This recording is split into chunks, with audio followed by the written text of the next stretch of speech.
Hello, I'll be highlighting a few cultivars from Sakata. The 3 cultivars right here are from the Little Birdie series. First, I'll highlight Rosie Finch.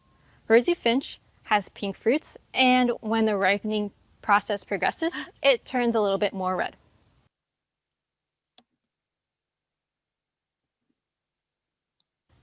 Right here we have Yellow Canary. Yellow Canary produces these yellow fruits.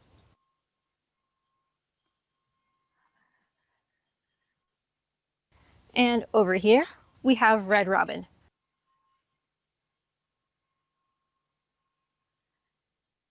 Don't let the dense foliage of these cultivars fool you. There's a bunch of fruits inside, as you can see right here. It makes it a little difficult for people to see, but trust me, there's a ton of fruit in all of these. These varieties are very compact and acceptable for being grown in a hydroponic system or even in a pot with substrate. Right here, we have Camaro. Camaro is a very vigorous plant. I mean, it even got larger than the cage that I set up for support. I would definitely recommend this plant for somebody that would like to garden outside in the soil. Something really unique about this plant is its many flowers. Although it doesn't have many green fruit yet, it has a potential to be very productive. Here we have Early Flame from Sakata Seeds. Early Flame is a hot pepper. It's a jalapeno type pepper actually, and it produces this medium to large size peppers compared to everything we've seen. Right now we see only the green fruit on the plant, but once they mature they'll start turning red, and it's a very nice bright looking red fruit. It is recommended to be grown in containers. However, because it's such a high yielding plant, as you can see, and the fruit are slightly bigger than other plants, it will need a support system to maintain that shape and to prevent some breakage of the stems.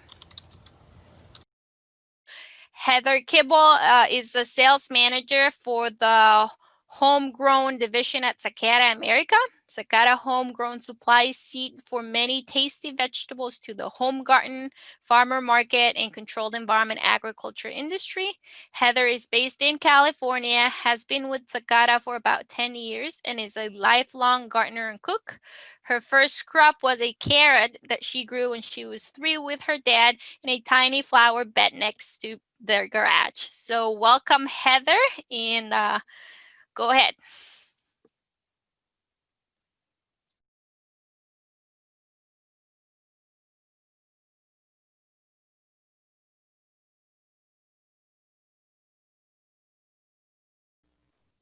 Hello, everyone.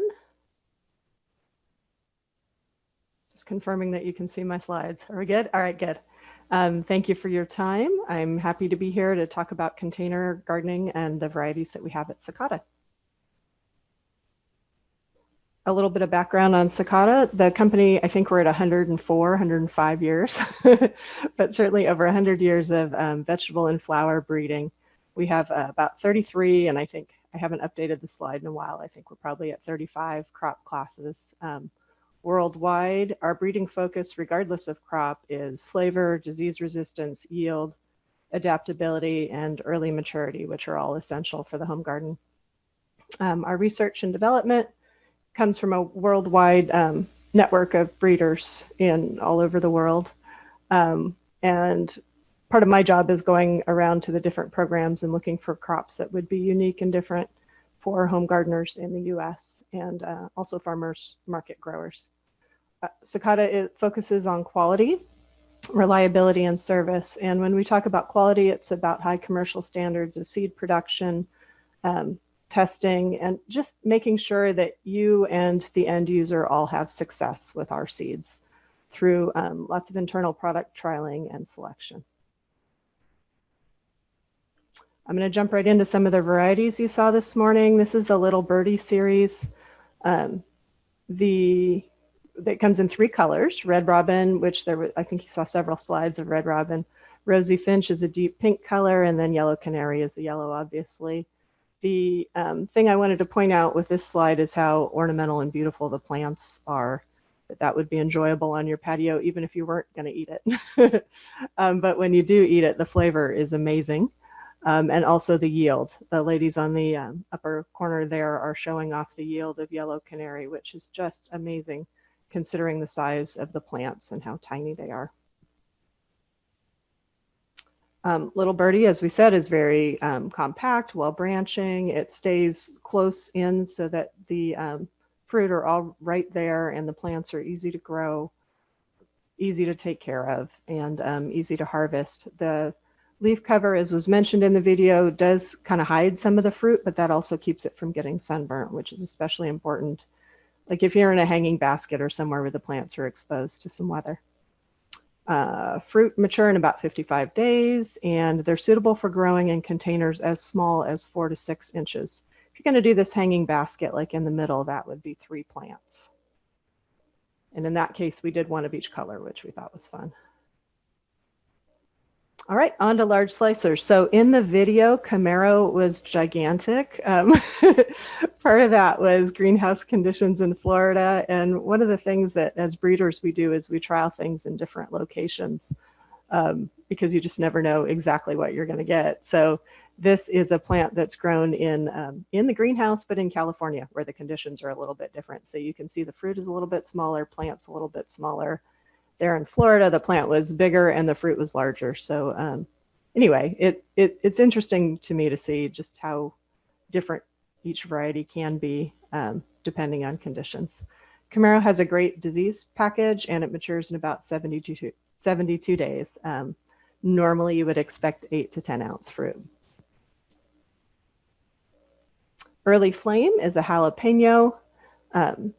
Very early maturity, about 60 to 65 days. I don't know that we've talked about it, but even if consumers don't know what the standard maturity is, early maturity and disease resistance also are great for consumers. Whether or not they even know that they're there, it means success for them. So the easier we can make it for consumers to have success, the more likely they are to come back year after year.